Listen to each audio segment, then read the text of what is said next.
Vocês escolheram um tema para essa conferência, que esse tema, na verdade, ele retrata muito da vida do pastor Carlos Alberto. Vocês que o ouvem há muitos anos, como eu também, sabem que uma área que ele sempre trabalhou nos seus sermões, nos estudos, foi a questão relacional. E vocês escolheram um tema que tem a ver com unidade. Hoje, por incrível que pareça, devido ao crescimento da igreja cristã no mundo, os cientistas da religião estudam o comportamento das pessoas que frequentam igrejas cristãs, e uma descoberta foi feita alguns anos atrás, antes da pandemia um pouquinho, que embora as igrejas estejam talvez gozando do maior crescimento numérico das últimas décadas, a unidade, o compartilhamento da fé não seguiu o mesmo ritmo. Nós conseguimos agredir uns aos outros pelo posicionamento teológico nosso em questões secundárias, não em questões primárias. Nós não brigamos porque Jesus é o Senhor. Nós não brigamos porque somos pecadores e necessitamos de redenção, de justificação.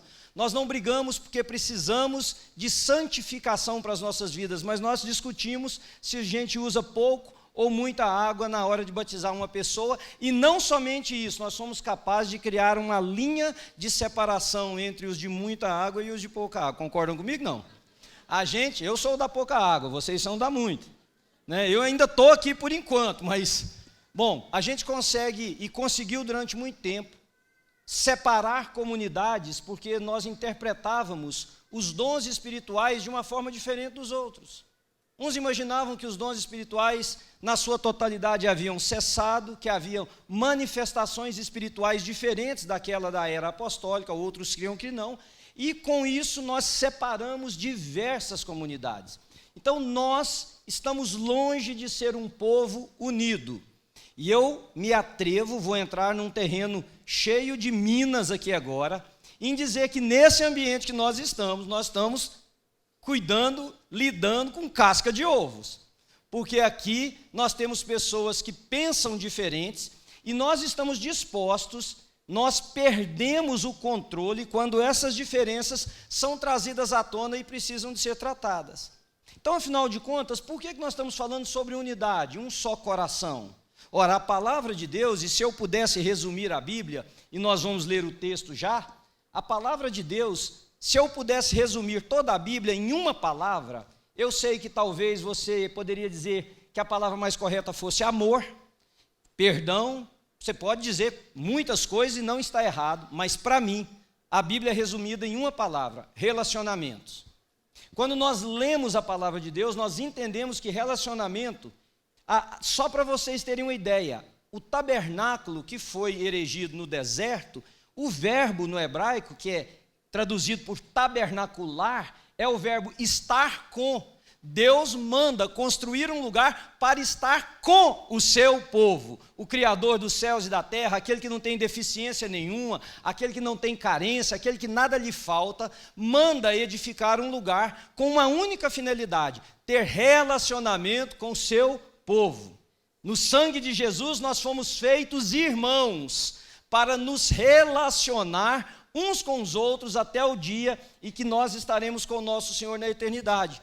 O Senhor Jesus Cristo não disse que seria pela nossa eloquência, grandes igrejas, dinheiro, que o mundo conheceria que nós somos discípulos dele, mas seria pelo nosso amor uns aos outros. Então nós estamos lidando com aquilo que é o projeto de Deus na terra. O projeto de Deus nunca foi criar igrejas como nós temos, denominações como nós fizemos.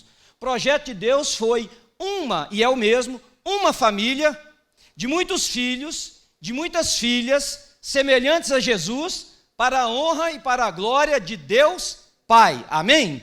Então, baseado nisso, eu queria ler com vocês um texto que está no livro de Gênesis, no capítulo 11, versículos de 1 a 9, um texto muito conhecido, e talvez você vai estranhar eu ler o texto da Torre de Babel, no encontro em que nós estamos falando de um só coração. Presta bem atenção no texto, começando no versículo 1. No mundo todo havia apenas uma língua, um só modo de falar. Saindo os homens do Oriente, encontraram uma planície em Sinear e ali se fixaram. Disseram uns aos outros: vamos fazer tijolos e queimá-los bem. Usavam tijolos em lugar de pedras e piche em vez de argamassa. Depois disseram: vamos construir uma cidade com uma torre que alcance os céus.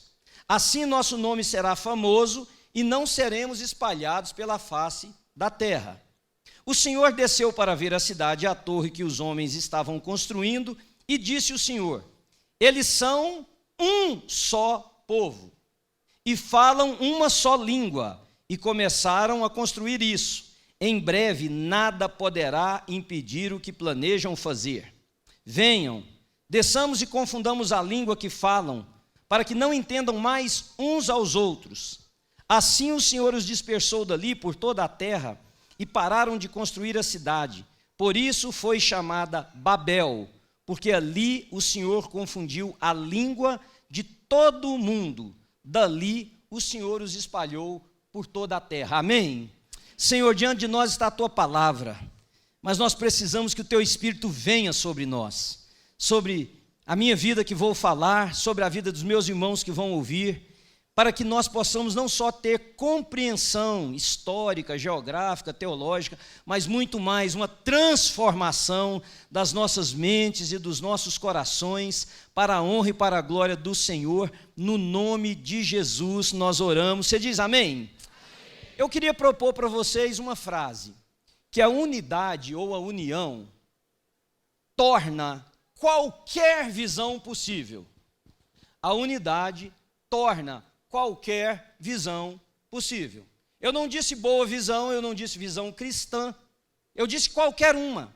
Pode ser uma péssima visão, pode ser até mesmo para um crime. Nós estamos vivendo agora, não sei se vocês viram no jornal, talvez vai entrar para a história como o maior roubo, sem o uso de uma arma, sem matar uma pessoa, sem ameaçar ninguém. Roubaram dezenas de toneladas de ouro no aeroporto de Toronto. O container desceu do avião, foi para um lugar, um depósito, e do avião ao depósito desapareceu o container. Um container que tem mais de 40 milhões só de utensílios, fora todo o ouro que estava no container. Uma união, não foi uma pessoa sozinho. Então a unidade, ela torna qualquer visão possível, um projeto, bom ou ruim, uma ideia. Se tem unidade, ela vai para frente, um ideal, um propósito, uma visão. Grupos de voluntários mudaram situações ao redor do mundo, porque se juntaram. Pessoas que formaram cooperativas mudaram a condição social e econômica de lugares carentes, porque eram unidos. Igrejas de periferia, de gente pobre, de gente simples, transformou a realidade de um bairro, porque eram unidos. Esta comunidade, eu não estava lá, a maioria de nós aqui não, mas lá atrás um grupo se juntou unidos por uma visão, e hoje todos nós gozamos do resultado desta unidade. Então a unidade torna qualquer visão possível. Ora, se é assim, então a arma número 1 de Satanás hoje é nos separar.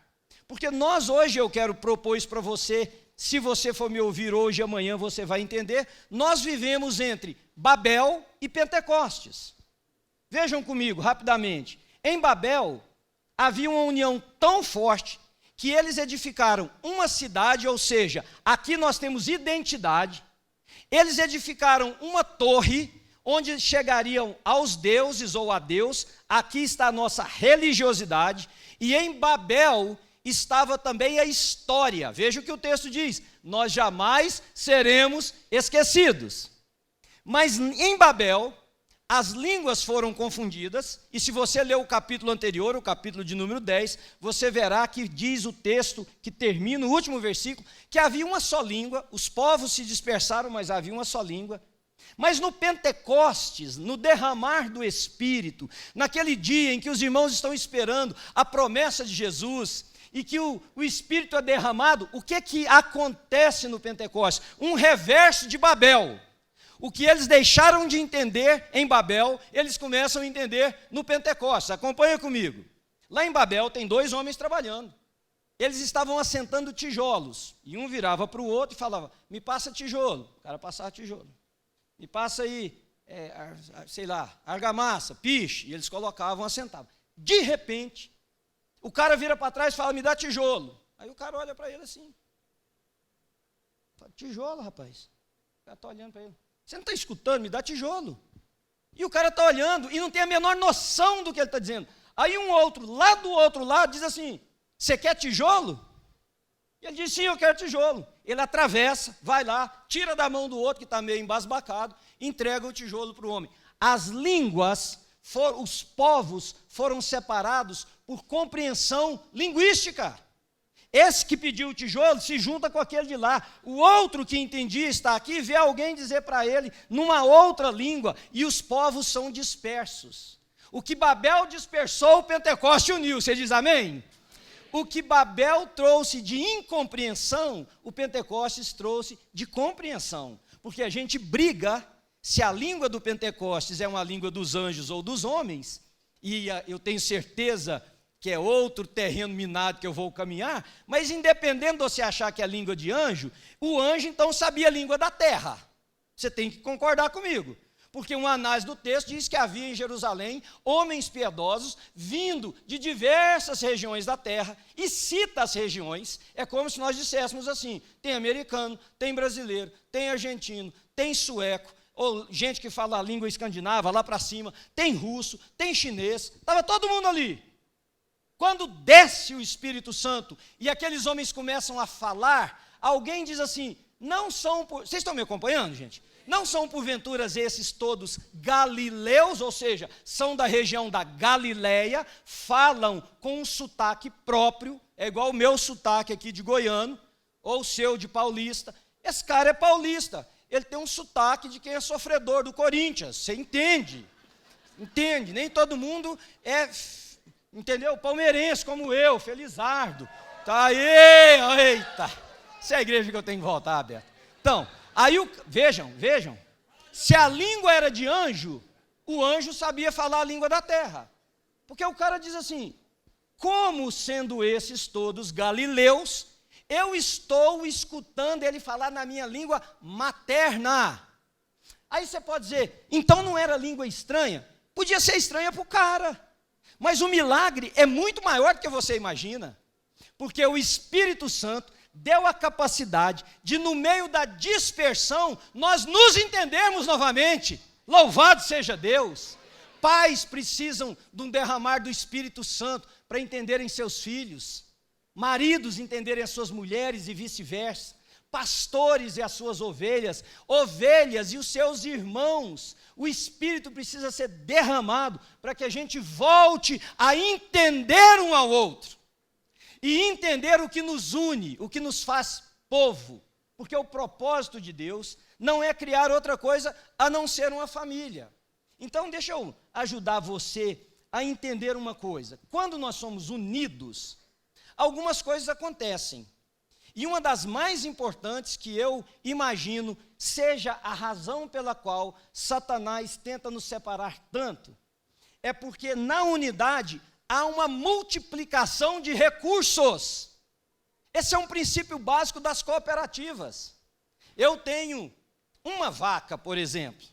Você tem uma, ele tem uma. Cada um de nós está cuidando do seu animal, tirando o leite aqui, que não dá para fazer um queijo, porque eu não sei se vocês sabem, gente criada na capital, capaz nem sabe o que é vaca e boi, mas para fazer um queijo necessita aproximadamente de 10 litros de leite. Então, minha vaca aqui não dá 10 litros de leite, eu não tenho como fazer um queijo, eu posso fazer até meio.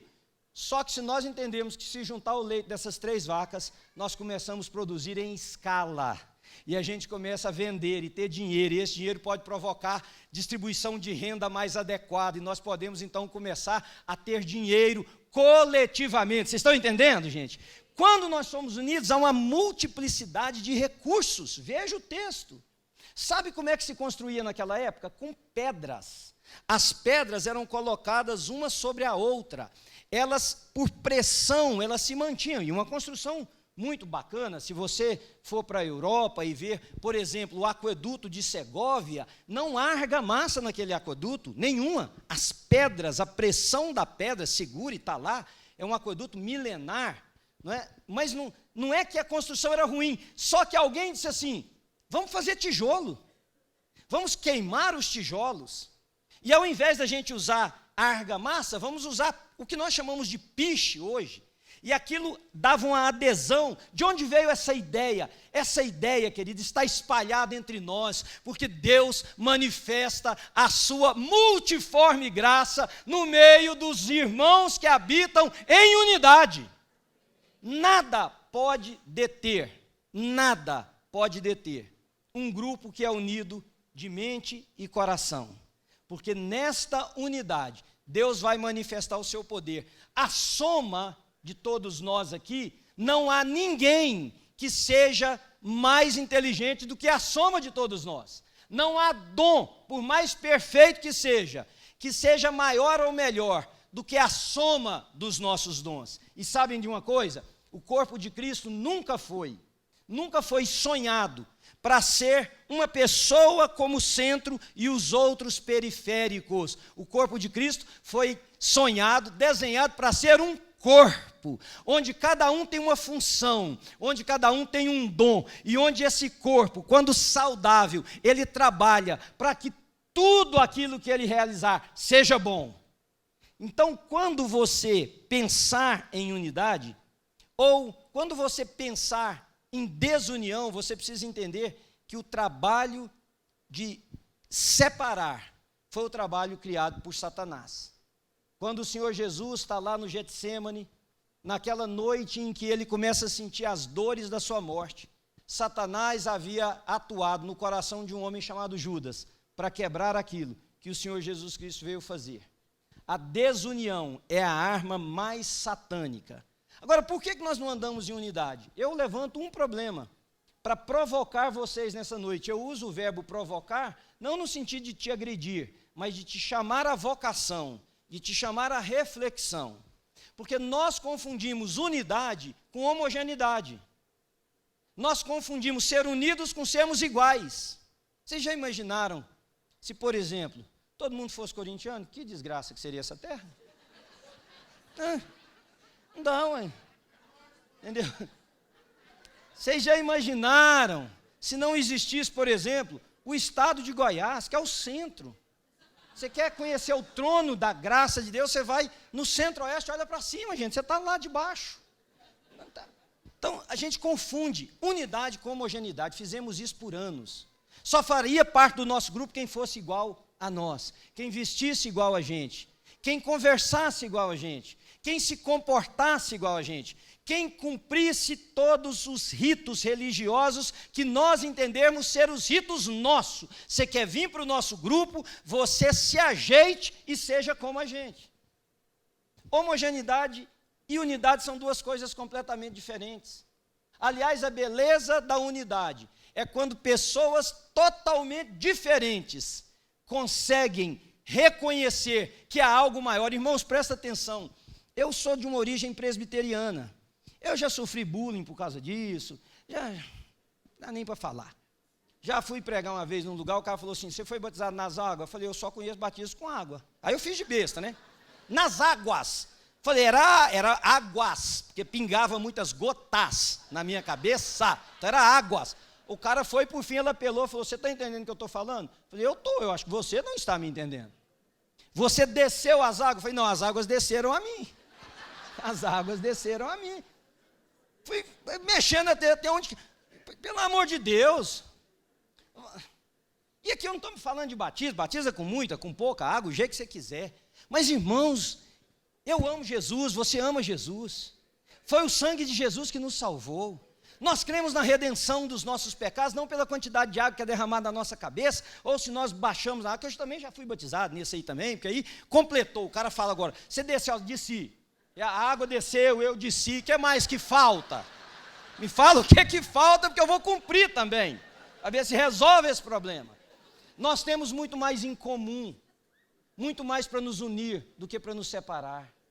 Eu fui pregar em uma igreja, fui dar um curso que me convidaram com muita antecedência, eu achei uma vaga na agenda, fui, dei um curso de manhã até as 4:30 da tarde, só para homens. Um dos homens, o organizador do evento, disse, pastor, nós temos um culto mais à noite, você podia ficar e pregar para a gente? Eu falei, meu irmão, estou aqui por conta de servir, eu ir embora agora ou ir embora meia-noite, tanto faz. Era numa cidade que eu ia voltar dirigindo para casa. Falei, então você prega? Prego. Bom, estou lá esperando o culto, começou o louvor assim.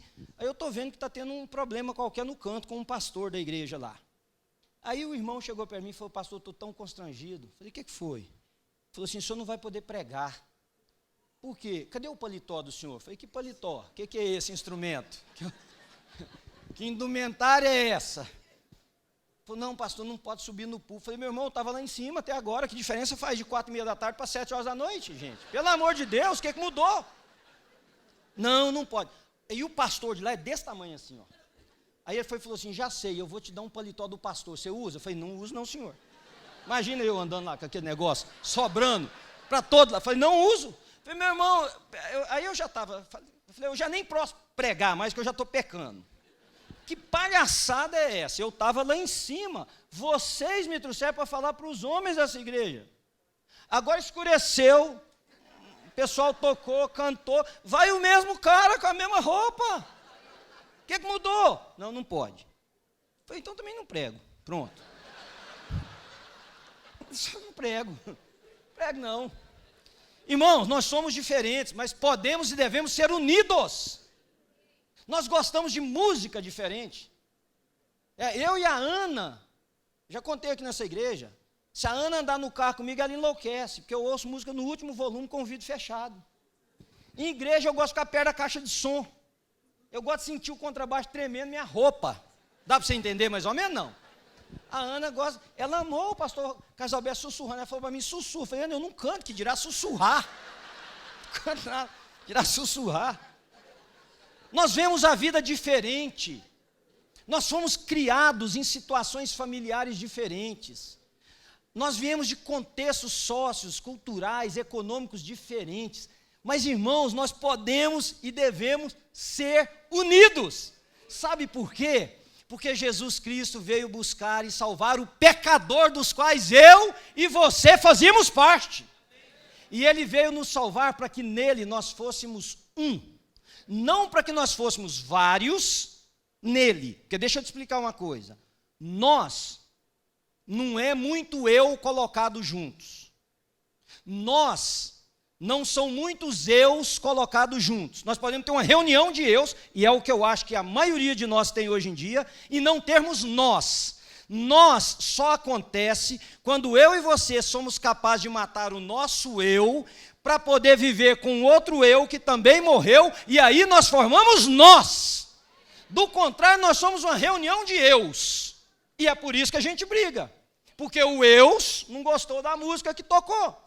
O outro eus ali não gostou da altura do som.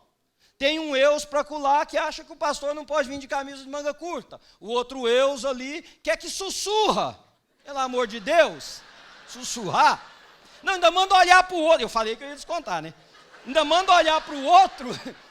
Você imagina dois caras que estranham aí, ó. Se for dois São Paulinos, vai. Mas se não for, olha um para o outro e fala, eu te amo, eu te amo. Pelo amor de Deus. Lá em Goiás está briga. E grande. Olha um para o outro e canta eu te amo. Nunca te vi. Até que eu posso te amar, mas... Te amo aí, bicho, tá bom? Beleza, fica para lá. Não, olha um para o outro. Então é negócio de doido. Agora, irmãos, vejam o que a Bíblia nos ensina aqui em Cristo Jesus. Presta atenção. Em Cristo Jesus nós fomos feitos um povo. Nós não fomos feitos dois povos. Nós não fomos feitos o povo da direita e da esquerda. Nós não fomos feitos o preto e o branco. Nós não fomos feitos o rico e o pobre. A Bíblia diz em Cristo Jesus não há judeu e nem gentio. Não há bárbaro e nem a cita. Não há grego. Não há nem a mente brilhante. Não há o poder bélico. Não há o indouto. Há um povo feito no nome de Jesus. E esse povo somos nós. Eu gosto de pensar a Bíblia de forma lúdica, e acho que isso não é pecado, é só a minha maneira de pensar. Mas, irmãos, o céu é um milagre. Você já pensou o céu? Tem gente que se for... Tem gente que fala assim para mim, eu vou para o céu, eu fico pensando, oh Deus, tem outro lugar? Não, para mim, não. É só céu mesmo? Não, e eu ainda penso mais, que é pecado, estou logo confessando aqui meus pecados da noite. Tem gente que eu falo assim, se for para o céu, vai estragar. Não tem não? Você não conhece ninguém desse jeito, não? Hã? tem uns caras tão chatos, você fala, for para o céu vai estragar. Eu já contei que nessa igreja tem gente que quer que o céu seja reunião de oração 24 horas por dia. Não, quem que aguenta? Você aguenta? Vamos tirar a máscara. Sou pastor, amo orar, creio no poder da oração, mas 24 horas por dia não dá para fazer outra coisa, não? Não dá para a gente correr, não dá para andar de mountain bike, não dá para, sei lá, jogar futebol, fazer umas coisas bacanas, só reunião de oração? Sai de uma nuvem, vai aqui a porção de anjo orar na outra nuvem. Aí tem uns mais atacados e dizem assim, nós vamos ser um coral. Gente, onde é que eu fico nesse coral? Eu, que não dei conta de sussurrar o negócio ali. Eu estou perdido. E tem uns desafinados também, inclusive ele, quando começou, estava desafinado. Você reparou ou não? Reparou ou não? Estava ou não estava? Estava. Quer ver ele bater em nós todo mundo uma vez? Estava desafinado. Mandou sussurrar e sussurrou umas 4 notas diferentes ao mesmo tempo.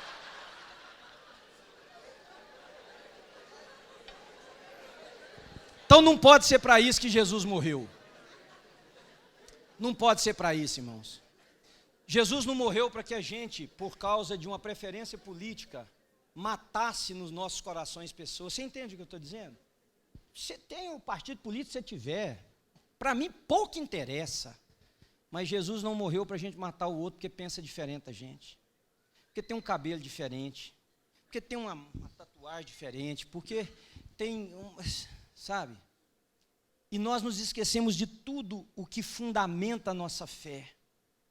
Vocês já repararam que a Bíblia foi resumida assim? Olha, a Bíblia é conhecida da época. No que se resume a Torá? Amar a Deus, toda a tua alma, tua força, o teu entendimento, e o próximo como? A ti mesmo. O amor ao próximo é o nosso vínculo da perfeição de Deus em nós. E como que você ama e exclui? E nós conseguimos desenvolver, você está entendendo o que eu estou dizendo? Não, estou conseguindo chegar até você? Nós conseguimos desenvolver técnicas para sermos inescrupulosos. Que a gente fala assim, amar é uma coisa, aceitar é outra. Eu fico imaginando a Ana falar assim para mim, eu te amo desesperadamente, mas você arruma outro endereço para você viver? Aqui não te aceita aqui em casa não, isso é amor? Eu toquei numa área sensível aí, gente? Se você quer ser cristão, Jesus te chamou para amar. Mas está tudo errado na vida da pessoa, não interessa, você ama. Deixa que o Supremo Juiz vai resolver as coisas. Eu e você não somos juízes. Mas a pessoa tem que levar um banho, trocar, mudar, fazer isso. Não, isso aí fomos nós que criamos, porque nós não temos capacidade de amar exatamente o diferente. É agressivo para a gente. E eu não estou dizendo que com o amor, você está dizendo para a pessoa, continua desse jeito, está tudo certo, vai nesse caminho de morte. Não, você pode estar dizendo o seguinte, escuta, você vai morrer. Mas eu quero dizer que você vai morrer e eu vou continuar amando você até o último suspiro que você der. Irmãos, se nós não aprendermos a viver em unidade, nós podemos fechar nossas igrejas. Vocês não estão entendendo, nós não estamos falando de uma coisa secundária. Sem unidade não há evangelho. O evangelho é fundamentado no fato de que Cristo morreu por nós, sendo nós ainda pecadores, Ele nos amou do jeito que nós éramos, com tudo que nós tínhamos, Ele nos amou. Ele amou a mulher samaritana, que tinha contextos sócios, religiosos e culturais diferentes. Ele amou o seu traidor. O exemplo, ele deixou, segundo a carta que Pedro nos escreveu, para nós seguirmos os seus passos. Então, o que dá a mim e a você o direito de nós não sermos unidos? Por que que nós não somos unidos? Nós não somos unidos porque união custa caro, não financeiramente. Nós precisamos quebrar zonas de conforto. Nós precisamos estar perto de gente que nos desafia pensando diferente. de gente que nos provoca, chamar a provocação, a nossa vocação, em assuntos que são desconfortáveis. Eu concordo com você que é muito melhor nós fazermos os grupos dos parecidos com a gente, seja lá o que for esse grupo para você, o que ele significar, quais forem as qualidades e as designações desse grupo, é fácil. Mas o verdadeiro evangelho se manifesta quando, ao invés de nós criarmos muros, nós edificamos pontes. O verdadeiro evangelho é o que nos chama para sair da nossa zona de conforto. Estar em lugares, em momentos, em situações extremamente desconfortáveis para nós, porque nós não nos envergonhamos do poder do evangelho, como Paulo disse à igreja em Roma, porque eu sei que ele é o poder de Deus para salvar todo aquele que precisar. Amém, queridos? Então nós não somos unidos, ou nós preferimos a desunião por causa disso, porque provoca, porque causa desconforto. Eu tenho 58 anos de idade, talvez os mais ou menos da minha idade se lembram, não tinha a Liga da Justiça, lembra disso? Não.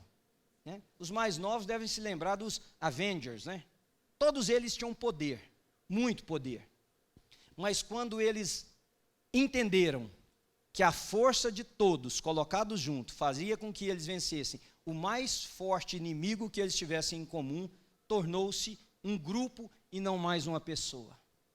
Se nós aprendêssemos que a sua inteligência associada ao coração do outro, às mãos que são caridosas, aos pés que correm para poder servir, àquele que sabe edificar através de uma canção, àquele que sabe cuidar do pobre, àquele que é chamado para amar o necessitado, nós seríamos, irmãos, o grupo mais poderoso da face da terra.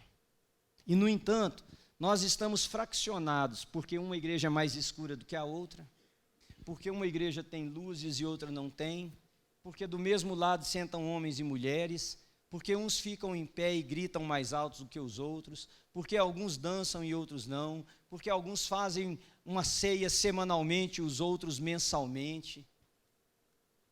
Amanhã, quando nós estivermos meditando em Atos, capítulo de número 2, eu queria convidar você a nós nos arrependermos de algumas coisas.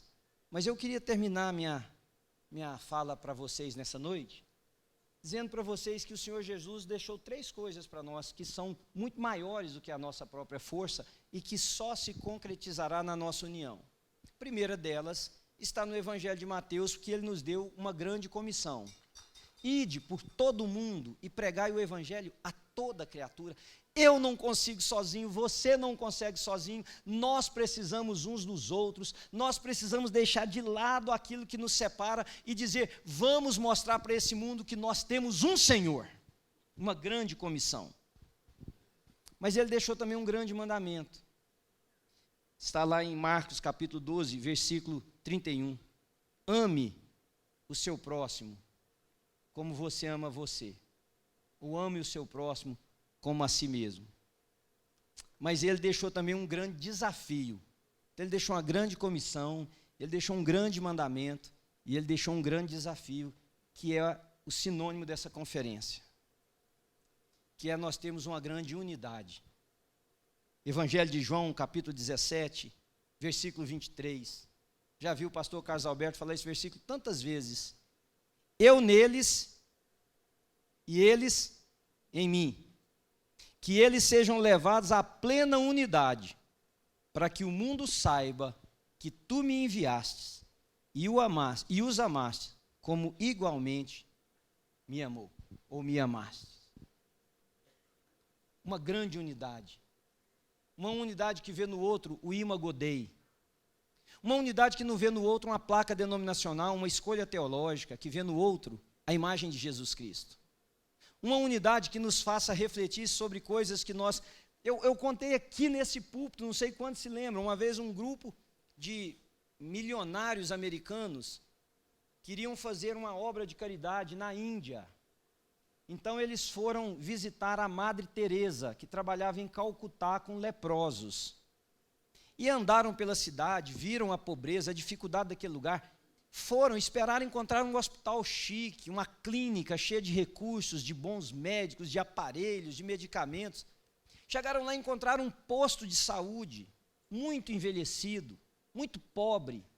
E eles entraram e tinha uma senhora caquética, bem fraquinha, assim ajoelhada, com um homem mais ainda estragado pela vida do que ela, e ela lavando as feridas desse homem. E aí o guia disse, essa é a Madre Teresa, uma mulher pequenininha, fraquinha. E aí as pessoas olhando para aquilo, em vez de ficarem calados, um disse assim, fala para ela assim, Madre Teresa, eu não faria o que a senhora faz por dinheiro nenhum do mundo. O cara traduziu. Ela parou de lavar a pessoa, olhou para o grupo com um olhar tenro, profundo, e disse assim, nem eu. Aí o bocudo fez uma outra pergunta. Então por que a senhora faz? Sabe qual foi a resposta dela? Porque eu nunca sei se o meu senhor virá disfarçado em um destes. Você já pensou se o seu senhor vem disfarçado do cara que você chuta para fora daquela igreja? Você já imaginou se o seu senhor vem disfarçado do irmão que você não suporta pela aparência dele? Pelo jeito que ele vê a vida, pelo jeito que ele interpreta a vida, no sentido das outras coisas, queridos. Você já imaginou se o seu senhor vem disfarçado daquele que você disse, não mais? Como é que será esse dia? Como é que será esse encontro? Porque na nossa ortodoxia, e eu sou super a favor de que nós sejamos o mais bíblico que nós conseguimos ser, mas vejam, em nome da nossa ortodoxia, nós fomos o povo que mais cometeu crime na face da terra. Nós, cristãos, ao longo da história da humanidade, matamos mais do que qualquer outro grupo. Em nome de Deus, que mandou o seu Filho para que nós tivéssemos vida. Então nós não matávamos, você pode dizer, eu não estava lá. Sim, nós estávamos representados na fé cristã. Nós não matávamos em nome de Deus, nós matávamos porque as pessoas eram diferentes da gente. Mas será que nós não continuamos a matar?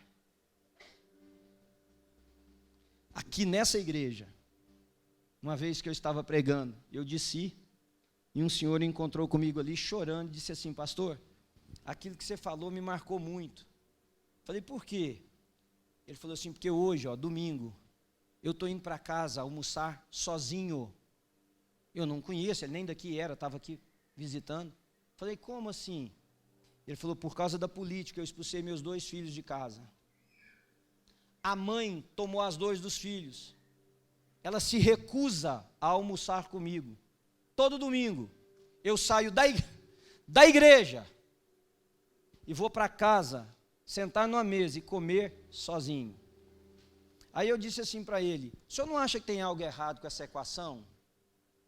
Aí ele disse assim, como? Eu já estou arrependido. Eu falei, o senhor não tinha que ir para casa, o senhor tinha que ir para casa desses meninos. O senhor tinha que bater na porta e dizer, filho, me perdoe, seu pai estava enlouquecido, seu pai estava embrutecido. O senhor tinha que procurar essa mulher, dizer, meu bem, eu feri os nossos filhos, a quem você também ama. Me dá a mão, e eu quero ir lá pedir perdão para ele. Eu falei, o senhor vem na igreja, o senhor chora, o senhor ouve a palavra, e volta para casa para comer sozinho, há quantos domingos? E ele disse assim para mim, já tem uns 2 meses. Eu falei, e o que o evangelho faz com o senhor? Irmãos, eu e você podemos ouvir mensagens evangélicas, bíblicas, todos os dias da nossa vida e continuar com o coração duro, sermos separatistas, sermos xiitas, expurgarmos da nossa vida quem nós não queremos que faça parte. Isso não é ter uma só mente e um coração. Eu posso olhar para você e dizer, meu irmão, minha irmã, não concordo com escolhas que você faça, não concordo com o caminho que você está trilhando, mas eu quero que você saiba que eu amo você. E eu amo tanto que eu vou estar do seu lado, porque o dia que você cair, se você precisar, eu vou te pegar e vou te levantar. E se você não conseguir andar, você põe a mão aqui no meu ombro e nós vamos juntos. Sabe por quê, meus irmãos? Exatamente isso é o que o nosso Senhor faz com cada um de nós. Quando o meu Senhor me salvou, eu não tinha, hoje não tenho ainda, mas eu não tinha nada que pudesse atraí-lo a mim, nem você. Ele escolheu vir ficar do meu lado. Ele escolheu me perdoar. E ele ainda me disse assim: Manuel, vai pela estrada. A hora que você for pisar no caminho errado, eu vou te falar, esse não é o caminho. Esse aqui é o caminho, andai por ele. E a hora que você não conseguir andar, eu vou te ajudar. E a hora que você cair, eu vou te carregar nos meus braços. Porque eu jamais te deixarei, jamais te desampararei. Se a mãe que amamentou pode esquecer do filho, eu jamais me esquecerei de ti, diz o Senhor. É só isso. Então nós precisamos responder algumas perguntas aqui hoje à noite. O que é que nós vamos fazer com o tema dessa conferência? Nós vamos entrar aqui, vamos celebrar, ouvir belas canções, palavras maravilhosas que eu tenho certeza que já foram compartilhadas e ainda serão. E vamos continuar vivendo esse tipo de cristianismo que nós achamos que estamos construindo uma igreja para Jesus. Volta em Babel, a identidade deles era a cidade, a identidade religiosa era a torre, com o objetivo de chegar no céu e ficar igual a Deus, e um poder que marcasse a existência deles. Nós estamos imaginando que a nossa igreja ter 10 mil, 15 mil pessoas, nos dá identidade. A nossa identidade está no amor com que amamos uns aos outros. Não importa se somos 15 mil ou se somos 15 apenas. Nós precisamos responder se vamos sacrificar as nossas preferências por amor aos outros. Se nós vamos fazer como o apóstolo Paulo, que fez de tudo para de alguma forma ganhar alguns, apontar o caminho para alguns. Nós precisamos responder se nós vamos nos humilhar e pedir a Deus que perdoe o tempo em que nós temos transformado a igreja dele num campo de batalha. Porque nós temos duas escolhas: ou a igreja de Jesus vira um lugar de vida, ou ela será um campo de batalha. O que você vai escolher? Unidade de coração. Eu queria fazer algo com você hoje à noite, e assim, eu preciso que você, sei que é desconfortável, eu sei que é estranho, mas eu preciso fazer isso. Eu acho que nós precisamos nos arrepender de alguma coisa, de algumas posturas nossas.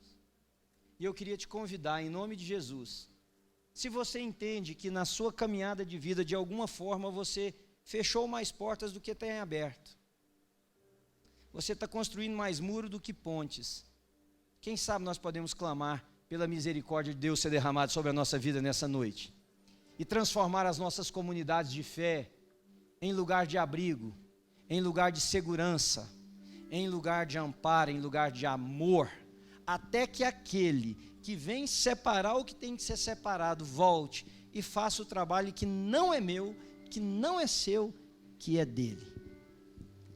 Você quer se levantar comigo nessa noite e nós clamarmos a Deus por isso? Faça apenas se você tem compreensão do que você está fazendo. Não faça para me agradar, não faça por causa de ninguém. E aí você que está ficando de pé, eu quero te fazer uma pergunta. Põe a mão no seu coração assim e ouça essa pergunta como se fosse Deus falando assim no seu coração. O que é que você está disposto a fazer para que a unidade volte para o lugar que você está? Talvez você precise se arrepender de ter posto pessoas umas contra as outras. E esse é o momento de você pedir perdão, de você se entregar a Jesus e dizer: minha culpa, fiz amigos se separarem, fiz pessoas largarem a nossa comunidade, minha culpa, me perdoe. Talvez você precise levar reconciliação para a sua casa, para o seu lar, para a sua família, para o seu local de trabalho, para os seus amigos. Vamos orar? Você fecha seus olhos. Senhor Jesus, lá na Torre de Babel, a Bíblia nos diz que Deus disse: a unidade é tão forte que se não houver uma interferência, eles vão fazer o que eles estão intentando, porque não há limite para o que eles podem fazer, nesse espírito de unidade. Mas lá no Pentecostes, o Senhor derramou do seu Espírito para que nós entendêssemos uns aos outros, para que nós fôssemos feitos um, e para que por causa da palavra do Senhor nascesse a eclesia, o povo de Deus que já foi chamado lá em Abraão. Hoje à noite, Senhor, nós levantamos um clamor, nós damos um grito aqui nesse lugar. Perdoa-nos, Senhor. Perdoa-nos por ter criado tantas barreiras, por termos matado tantas pessoas, por termos feito tantos jovens se afastarem das nossas comunidades por preferência nossa, por termos fechado tantas vezes as portas, por termos construído muros, por sermos aquele pai que come sozinho, porque expulsou filhos de casa. Perdoa-nos, Senhor. Perdoa-nos, porque fizemos pessoas da nossa comunidade pensarem mal sobre outra pessoa.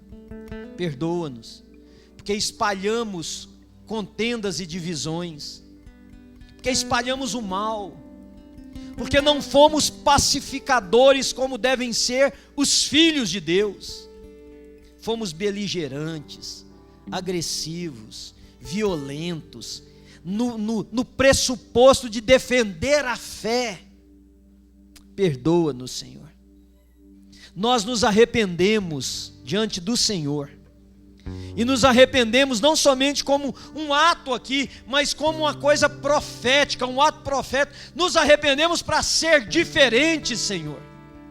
Ensina-nos a amar na intensidade que o Senhor amou uns aos outros, a perdoar com a liberalidade que o Senhor nos perdoou, a caminhar juntos, ó Deus, da maneira imutável que o Senhor faz com a gente, porque ainda que atravessemos pelo vale da sombra da morte, o Senhor estará conosco.